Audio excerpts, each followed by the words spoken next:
Welcome to the Tiny Marketing Podcast. I'm Noel Block, and this show is made for solo consultants who want to get booked out without burning out. If you've ever thought, I just want this to feel easier, you're not alone. Around here, we focus on simple, sustainable growth that actually fits into your life so growth feels doable instead of overwhelming. Hello, and welcome to Tiny Marketing. Thank you so much for joining us this week. Today, we are going to talk to Jen Hamilton about the 3 operational bottlenecks that solo consultants and solo consultants with maybe a VA typically come across and are dealing with. And we're not going to leave you with that, just the bottlenecks. We're also going to tell you how to fix them. So I'm going to bring Jen up to the stage so she can introduce herself. Hello, Jen. Hey, Sarah. Thanks so much for having me. I'm happy to be here. Yes. Can you introduce yourself to the audience? Sure. I'm Jen Hamilton. I am a fractional COO. I've done the whole solo thing for nearly 15 years. And now, luckily, I have grown up to have a little bit more of a team. So I know where you're coming from. And I often go into small businesses, kind of like flipping the business as you would in a house. What can we do to help make what's not working actually start working? So we're going to talk about some of those things I've seen many times around their bottlenecks today. I love that. Before we hit record, you were telling me that 99% of your clients are solo businesses or solo businesses with an assistant.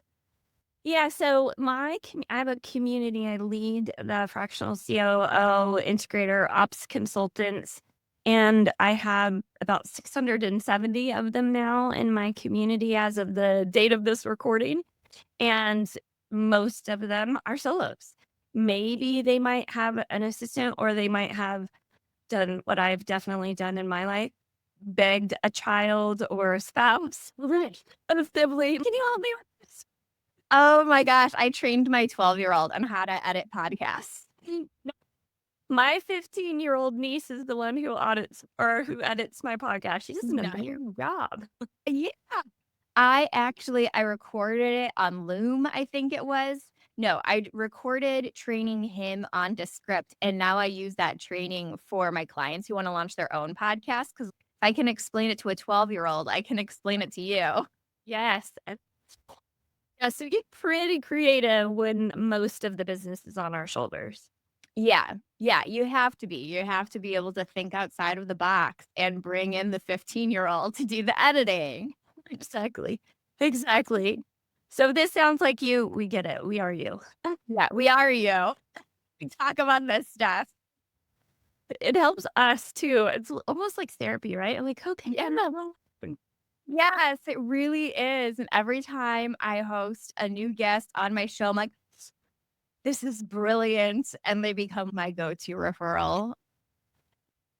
Well, that's a high standard. So I'll do my best to make it impact today, because that's our goal. Yeah. So let's get into it. What would you say is the number one bottleneck that soloists are dealing with? The number one, I would say, is overwhelm.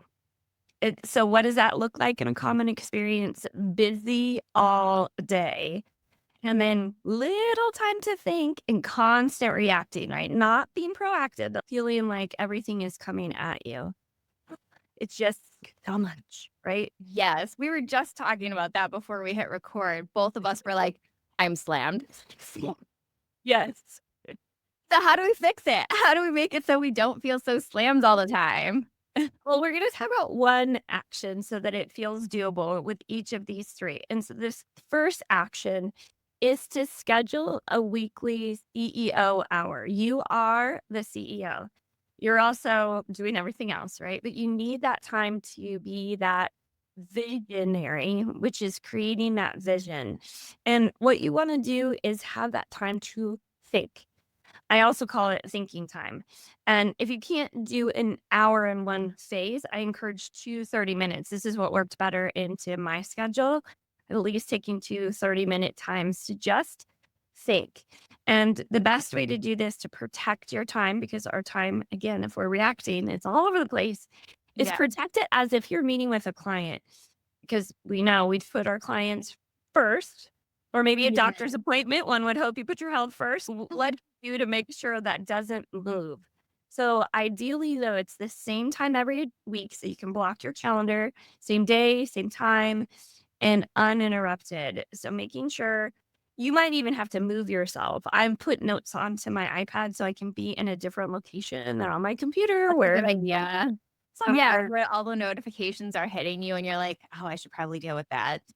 Exactly. So if you can go somewhere else without your phone and without notifications.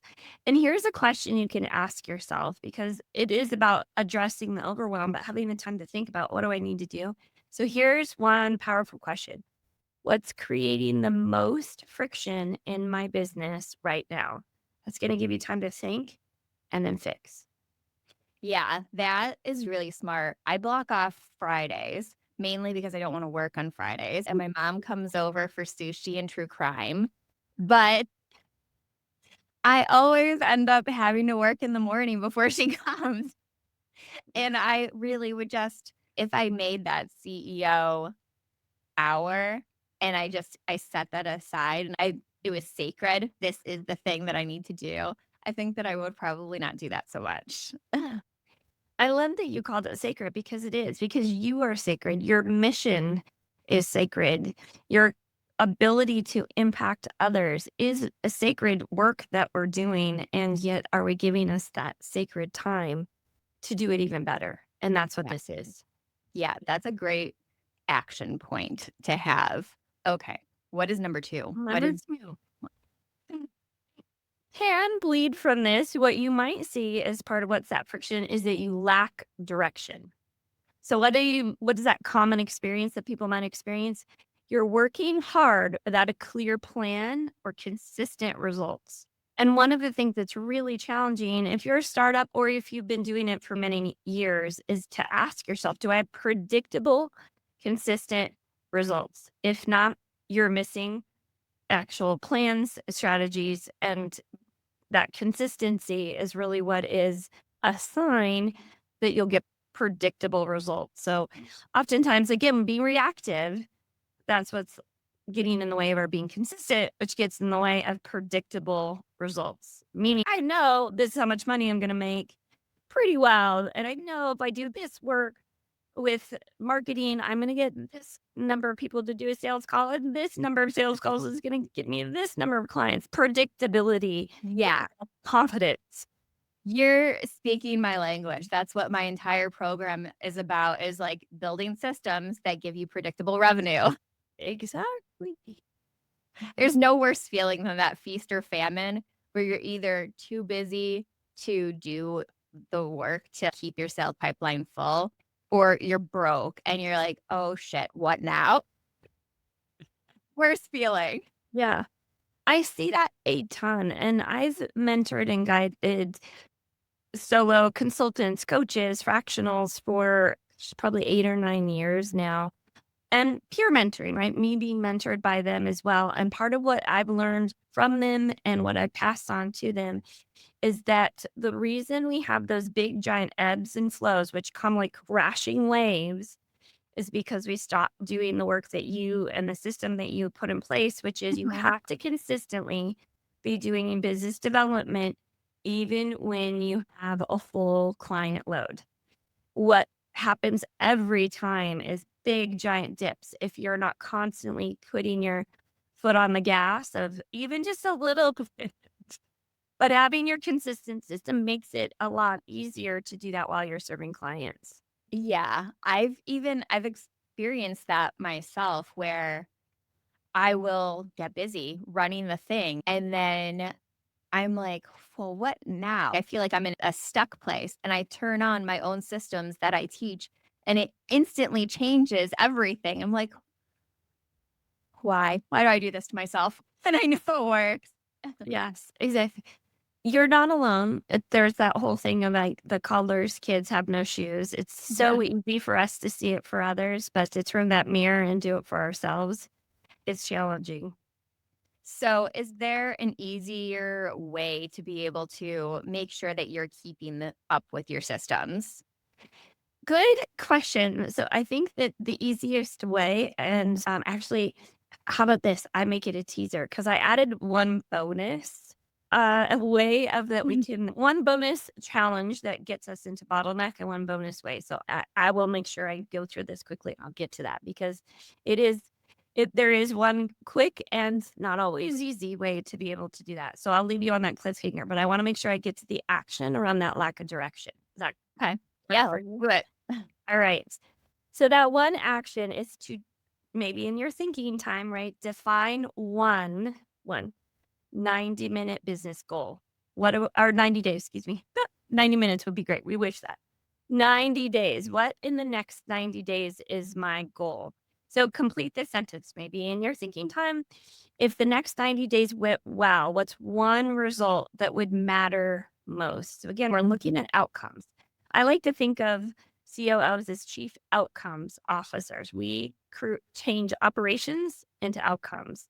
And so being able to be focused on what matters most is where your goals should be coming. I think a lot of times we do goals that we should be doing instead of what matters most. Yeah.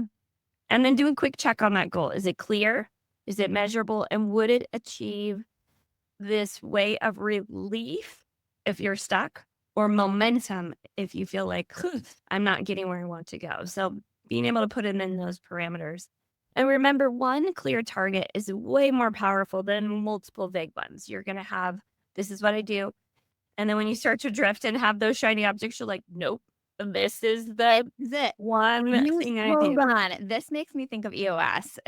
You said integrator earlier too. Do you work with EOS a lot? Yeah, I've definitely done. I can sit in the fractional integrator seat. I've done that many times. Mentor integrators as well. I am a big fan of EOS. I've been trained in it and have the experience with it.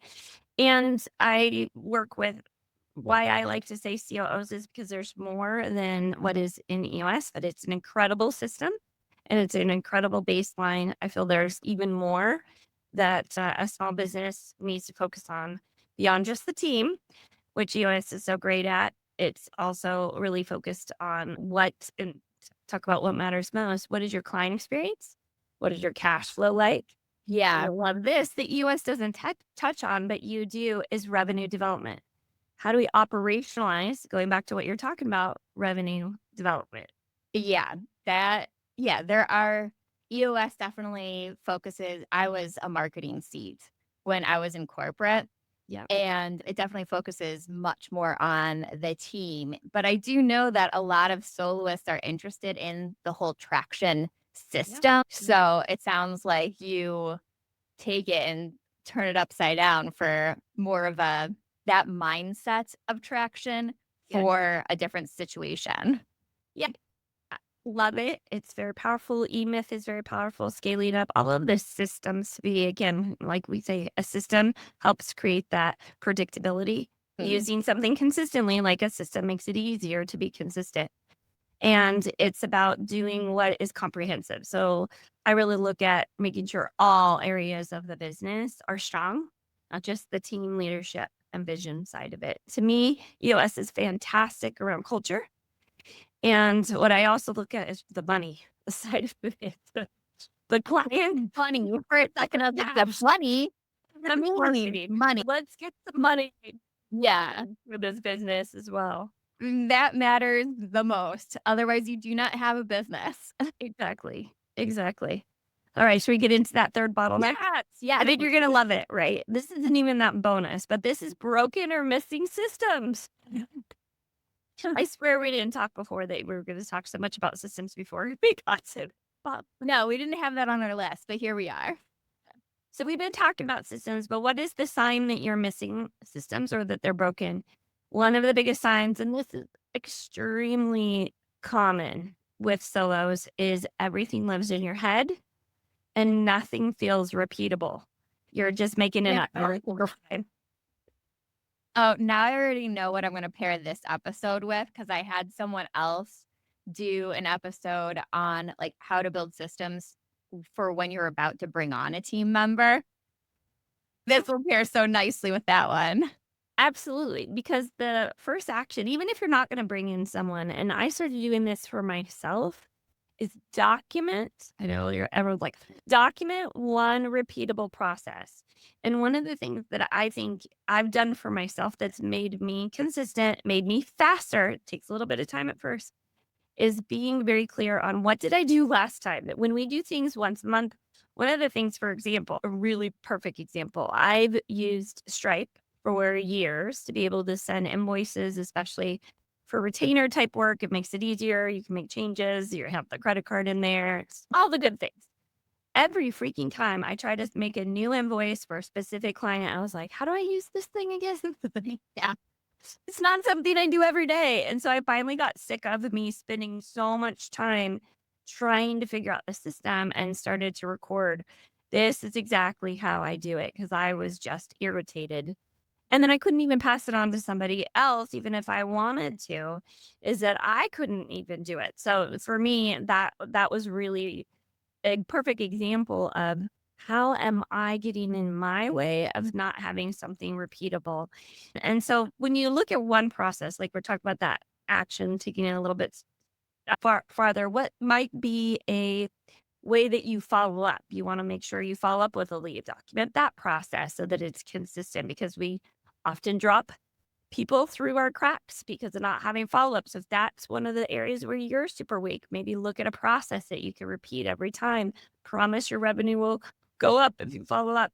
Maybe it's a transaction workflow, just like I was saying with my being able to make invoices. It could be client communication. That's one thing I did too, is that repeating themes in emails are all over the place, right? So I made myself email templates. And first I would just be like, okay, I don't wanna have to go back and search my send. What did I say last time to someone that has a similar question? Or maybe it's an introduction from a networking thing or whatever. So I started making Gen email templates. And now that I have an executive assistant, she knows how to respond without even, she knows this is the type of email, this is the type of response. Yeah. One Templates little and bonus, tools are you talk nice. about Loom. Oh, sorry, go ahead. Oh, I was just saying being able to create templates and auto responses Yeah. in Google is so nice. Yes. And Oh, absolutely. Yeah, they make it easier. That's the thing more and more these days. Things are being automated and you can push a button and it's even reminding you how to do it. And I would say when you're writing or recording it, you can, I love recording on Loom. If you were talking about Loom too, I Mhm. love recording and speaking out loud. What am I doing? And then I've got I think I had to pay $5 extra a month to get the AI version of Loom. And once it's done recording, you can push a button and it will make an SOP, right? So you now have the Oh, recording that's nice. and it has it written out with timestamp of where in the recording and pictures of what you clicked on within seconds. I So didn't know that Loom does that. I found that out the other day and I was like totally geeking out. Yeah, that's cool. All right, you ready for my bonus? Yes. Okay, we talked about systems, we talked about these things. Everything I just talked to you about all happens in bottlenecks on because we have weak accountability. And this is the biggest one for us as solos, right? We are our own worst boss. We no one is telling us and keeping us accountable. So whether you're not being consistent, whether you're not taking the time to think, whether you're doing things over and over again that you could have just made a process, part of the biggest thing is that we have weak accountability. So one of the good things you could do is have an accountability partner. That's always great. Part of why I have a peer community is we can help hold each other accountable. But one first action you can take that doesn't rely on another person is have one weekly metric, the key number that you personally check. I just actually put Monday, Tuesday, Wednesday on a piece of paper and I just do hash marks every time I do that key metric. It might be new conversations started. It might be those follow-ups completed or appointments set, whatever is that one metric that you know, if I just keep doing this, I'm gonna move things forward. And it can change, right? You look at the 90-day, what's the most important thing? You might have one metric related to that. Yeah. So figure out what your one metric is and where you will track it. And it's right here next to me as my little hashtags on my big giant post-it because I started with one metric and I realized there were a couple others that move the needle. And when I do those things, my business works. And when I don't, it doesn't. That is smart. I was doing a one it was a month ago. I had a workshop on building repeatable revenue and the little systems that you can build in. It's just money math. If you need to close 5 clients over the next 2 months, how many warm conversations do you need to have a month? Just put it on a Post-it, keep track of it. And it's just an easy thing that you can do. We don't need a fancy spreadsheet. We don't need a fancy metric tracking system. Dashboard. Right. Because that will get you bottlenecked and stuck figuring out, what do I need to do? I posted.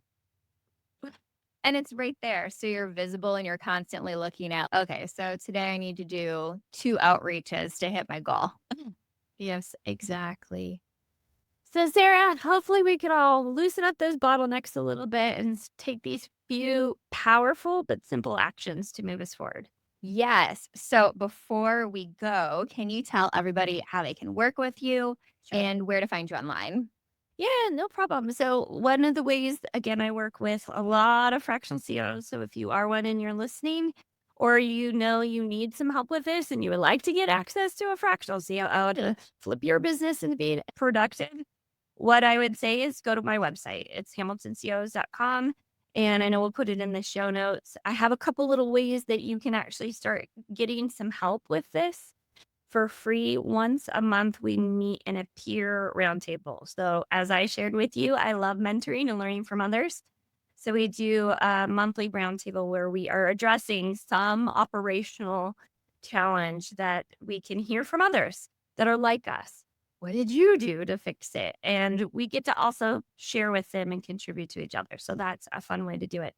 I did, in preparation for this, I actually made a one page. It's actually probably a little bit bigger, but I took all of these ideas that we talked about and I put it into a document, which I'm more than happy to share. So if you're listening and you're like, you went too fast, Jen, or what was that one thing I need to do?